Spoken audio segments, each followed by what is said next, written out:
అధ్యక్షత వహించిన విమలక్క గారికి, ముఖ్య అతిథిగా వచ్చిన జ్ఞాన ఉలేషియస్ గారికి, ఆహ్వాన సంఘం అధ్యక్షులు తిరుమలరావు గారికి, వేదిక మీద ఉన్న సభలో ఉన్న అరుణోదయ సంస్థ ప్రతినిధులు, నాయకులు, గాయకులు, కళాకారులు అందరికీ, ఇంకా ఇతర మిత్రులందరికీ నమస్కారం. ఒక సంస్థ 50 సంవత్సరాల పాటు, ఇటువంటి సంస్థ 50 సంవత్సరాల పాటు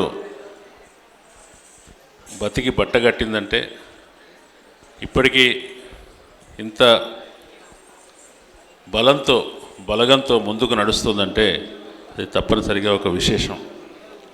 ఒకటి, ఆ సంస్థ ఆశయంలోనూ ఆ సంస్థ పని పద్ధతుల్లోనూ ఎంతో బలం ఉంటే తప్ప, ఎంతో విషయం ఉంటే తప్ప ఈ ప్రయాణం ఇంత సుదీర్ఘకాలం కొనసాగదు.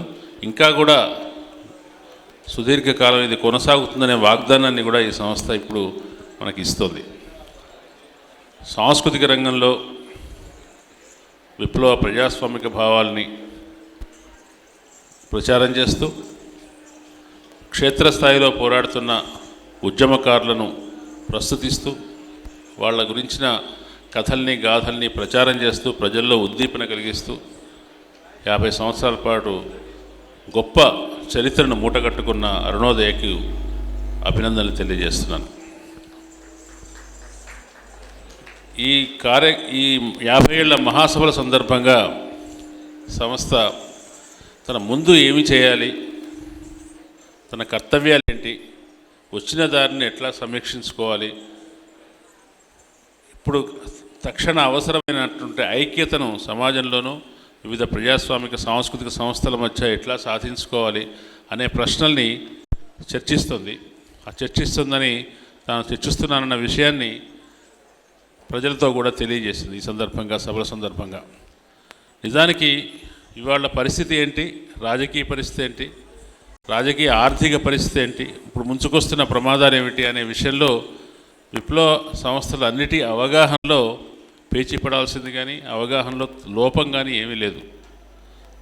ఇది హిందూ, మెజారిటేరియన్, బ్రాహ్మణీయ, భూస్వామ్య, కార్పొరేట్ నిరంకుశత్వానికి దారితీస్తున్న పరిణామాలను సరిగ్గానే హెచ్చరిక చేస్తున్నాం.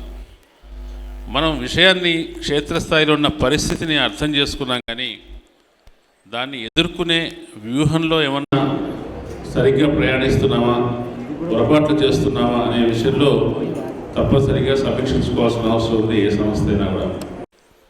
ఇవాళ ఫ్యాసిజం ప్రమాదం ముంచుకొస్తుంది అని చెప్తున్నాం. ఫ్యాసిజం అనేది ఒక నిరంకుశత్వం యొక్క తీవ్రస్థాయి రూపం మాత్రమే కాదు, అది సమాజంలోని మనుషులని నిరంకుశత్వానికి, ఆధిపత్యవాదానికి అనుకూలంగా మార్చి ప్రజల ద్వారానే ఆ ఆధిపత్యాన్ని అమలు చేయించే ఒక క్రూరమైన రూపం. దీంట్లో మనందరం భాగస్వామ్యం అవుతాం. భాగస్వామ్య అభివృద్ధి అని చెప్తారు కదా, ఫాసిజం కూడా ప్రజల్ని భాగస్వాములు చేస్తుంది. 50 సంవత్సరాల ప్రయాణం అనేది గొప్ప అనుభవాన్ని ఇస్తుంది ఏ సంస్థకైనా. అదే సమయంలో వయస్సును కూడా ఇస్తుంది. ఇవాళ మనం చూస్తున్నాం, అనేక ప్రజాస్వామిక విప్లవ సభల్లోనూ కార్యక్రమాల్లోనూ యువకుల సంఖ్య బాగా తగ్గిపోతుంది. ఎందుకు తగ్గిపోతుంది? యువకులంతా ఎట్టిపోతున్నారు. గ్రామీణ ప్రాంతాల్లో, చిన్న పట్టణ ప్రాంతాల్లో కూడా 20 ఏళ్ల లోపు పిల్లలు, 30 ఏళ్ల లోపు పిల్లలు అందరూ ఇవాళ మతవాద భావనలకు ఆకర్షితులవుతున్నారు. అది చాప కింద నీరులాగా సమాజంలో ఈ మార్పు కనిపిస్తుంది, ఈ ప్రమాదకరమైన మార్పు కనిపిస్తుంది. దాన్ని ఎట్లా ఎదుర్కోవాలి, దాన్ని ఎట్లా నివారించాలి? ఎదుర్కోవటం అంటే అట్లా ఆ భావాల ప్రభావానికి లోనైన వ్యక్తులను ఎదుర్కోవటం కాదు, ఆ భావాలను ఎదుర్కోవాలి. ఆ భావాల ప్రభావం నుంచి ప్రజల్ని బయటపడేయాలి. పడేయకపోతే ఆ ప్రజలే, ఆ నిరుపేద సెక్షన్స్ నుంచి వచ్చే ప్రజలే, ఆ అట్టడుగు వర్గాల నుంచి, కింది కులాల నుంచి వచ్చే ప్రజలే ప్రగతిశీల భావాల్ని, అభ్యుదయ భావాల్ని వ్యతిరేకించే ముఠాలుగా, మూకలుగా తయారవుతారు. కులాంతర వివాహాల్ని, మతాంతర వివాహాల్ని, హేతువాదాన్ని రోడ్డు మీద కనిపిస్తే చాలు దాడి చేసే ఒక దుండగులుగా తయారవుతారు. అటువంటి ప్రమాదాన్ని మనం తెలంగాణలో కూడా చూస్తున్నాం. ఎంతో విప్లవ ప్రజాస్వామిక చైతన్యం ఉన్న తెలంగాణలో సభలు జరుపుకుంటుంటే వచ్చి దాడులు చేయటం, హేతువాద భావాలు చెప్పాడని చెప్తున్న మనిషిని రోడ్ల మీద వెంటబడి దాడులు చేయటం, ఇటువంటి సంఘటనలు మన దగ్గర కూడా చూస్తున్నాం. వీటికి ఇవి ఎందుకు సాధ్యమవుతున్నాయి? ఇంత గొప్ప విప్లవ భావాల చరిత్ర ఉన్న తెలంగాణలో ఎందుకు సాధ్యపడుతున్నాయి? వాటిని సాధ్యపడటంలో మన బాధ్యత ఏమైనా ఉందా?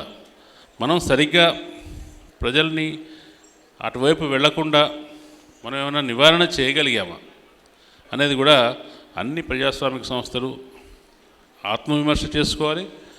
ముఖ్యంగా సాంస్కృతిక రంగంలో పనిచేస్తున్న వ్యక్తులు దీనికి సంబంధించిన తీవ్రంగా శోధన చేసుకోవాలి, మదనపడాలి అని నేను భావిస్తున్నాను. ఇప్పుడు వచ్చే ప్రమాదం ఏమిటి? ఒకటి, ఓకే 26 లోపల నక్సలైట్లను నిర్మూలిస్తానన్నాడు.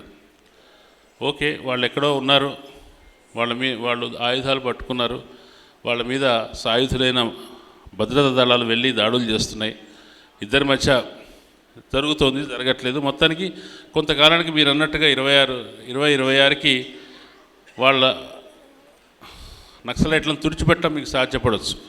కానీ వాళ్ళ లక్ష్యం అక్కడితో ఆగదు కదా. నెక్స్ట్ అర్బన్ నక్సలైట్లు అన్నారు. అర్బన్ నక్సలైట్లు అంటే నక్సలైట్ల పట్ల సానుభూతితో ఉండేవాళ్ళు, వాళ్ళ భావాలతో ఏకీభవించేవాళ్ళు మాత్రమే కాదు.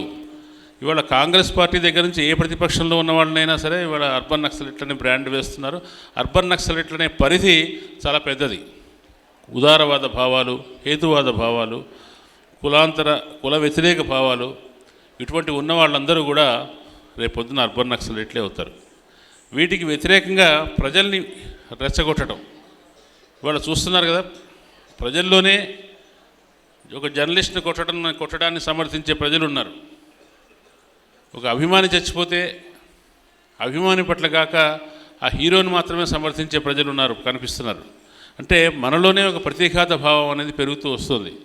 మనలోనే హేతువాద భావాలకు ప్రోగ్రెసివ్గా ఉండే జర్నలిస్టులను చైనా ఏజెంట్లు అంటున్నారు. చైనానో ఏదో విదేశీ ఏజెంట్లు అంటున్నారు. రాహుల్ గాంధీనే ఒక అమెరికాలోని ఒక కంపెనీకి సోరోస్ అనే ఆయనకి ఏజెంట్ అంటున్నారు. ఇట్లా ఇది ప్రజలు దీంట్లో నమ్మేవాళ్ళు ఉన్నారు. ప్రజలు నమ్మటం వల్ల ప్రజల్లో ఒక రకమైన సమ్మతిని క్రియేట్ చేయటం.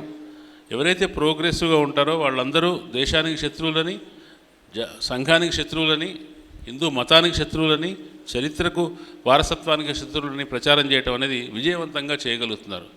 ఈ కమ్యూనికేషన్ రంగంలో ఎంతో గొప్ప ప్రతిభ ఉందని చెప్పే కమ్యూనిస్టు పార్టీలు, కమ్యూనిస్టు సంఘాలు, మన వారసత్వం కూడా చాలా గొప్పది.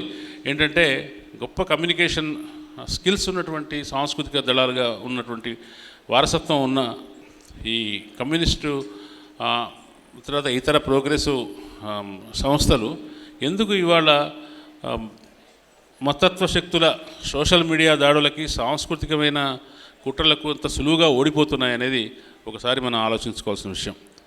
ఇప్పుడు జమిలీ ఎన్నికలకు సంఘం సిద్ధమైంది. జమిలీ ఎన్నికలని తర్వాత దాని లక్ష్యమే దేశంలో ఏకీకృత ఏకస్వామ్య పాలన తీసుకురావడం, ఒకే పార్లమెంట్, ఒకటే రాజకీయ పార్టీ అధీనంలోకి దేశాన్ని తీసుకురావడం. అది ఎందుకోసం అంటే రాజ్యాంగంలో మౌలికమైన మార్పులు తీసుకురావడానికి ఇప్పటికి ఉన్న అవరోధాలని అధిగమించడానికి ఇవాళ ఈ జమిలీ ఎన్నికలు అనేవి ఉపయోగపడతాయి. కాబట్టి 28లోనో 27లోనో 29లోనో నెక్స్ట్ ఎన్నికలు జరిగిన తర్వాత ఏకస్వామ్యానికి, తిరుగులేని నిరంకుశాధికారానికి మరింత అనుకూలమైన పరిస్థితి ఏర్పడుతుంది.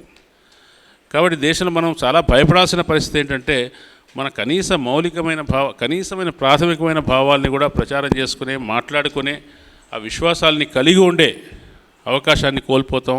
తీవ్రమైన ప్రమాదం ప్రజలకు ముంచి ఉంది. కాబట్టి ఇవాళ కేవలం అమరవీరులు ఎక్కడో ఆయుధం పట్టుకుని పోరాడుతున్న, రాజ్యంతో నేరుగా పోరాడుతున్న వారిలోనూ లేరు. మనం ఇటువంటి సభలు జరుగుతున్నప్పుడు గౌరీ లంకేష్ గురించి ఒకసారి జ్ఞాపకం చేసుకోవాలి, కల్బుర్గి గురించి ఒకసారి జ్ఞాపకం చేసుకోవాలి, పన్సారే గురించి జ్ఞాపకం చేసుకోవాలి. ఈ యుగంలో నేరుగా ప్రతిఘాత భావాలతో పోరాడి చనిపోయిన అమరవీరులు వాళ్ళు. మన సాంస్కృతిక రంగంలో ఆ వారసత్వాన్ని గురించి మాట్లాడాలి. మనం చేస్తున్నది మతత్వం నశించాలని చెప్పడం సరిపోదు. మత సామరస్యాన్ని, సహజీవన సౌందర్యాన్ని ప్రస్తుతిస్తూ మనం ఆ భావాన్ని ప్రచారం చేయాలి. ఒకదాన్ని వ్యతిరేకించడం, ఒకటి నశించాలని నినాదం చెప్పడం వల్ల అవి నశించవు. మనం వ్యతిరేకిస్తున్నాం అనే ఒక వైఖరి చెప్పడం వల్ల అవి పోవు. మనం వాటికి విరుగుడు భావాలని, అటువంటి చెడు భావాలకు వ్యతిరేకంగా మంచి భావాలను ఎట్లా ప్రచారం చేస్తాం, ఎట్లా సానుకూల భావాలను ప్రచారం చేస్తాం. మనం ఇంతకాలం మానవ జాతి తన ప్రయాణంలో సమకూర్చుకున్నటువంటి ఆదర్శాలని, సమకూర్చుకున్నటువంటి పాజిటివ్ విలువల్ని ఎట్లా నిలబెట్టుకుంటాం, వాటిని ఎట్లా ప్రచారం చేస్తాం అనేది చాలా ముఖ్యం. కాబట్టి మన వ్యక్తీకరణ, మన వ్యూహము, మనం ఏ భావాలను ప్రచారం చేయాలి, మనం ఏ ఆడియన్స్లో పనిచేయాలి, ఈ ఈ స్పష్టత అన్ని సంఘాలకు, అన్ని ప్రజా సంఘాలకు అవసరం. అరుణోదయ లాంటి సంస్థ ఇప్పటికీ ఇంతమంది కార్యకర్తల్ని, నిబద్ధమైనటువంటి బలగాన్ని కలిగి ఉంది కాబట్టి తను చేసే పనిని మరింత ఎఫెక్టివ్గా చేయడానికి తన రంగాలను, తన ప్లాట్ఫామ్స్ అన్నింటినీ కూడా ఎంచుకోవాల్సిన అవసరం ఉంది.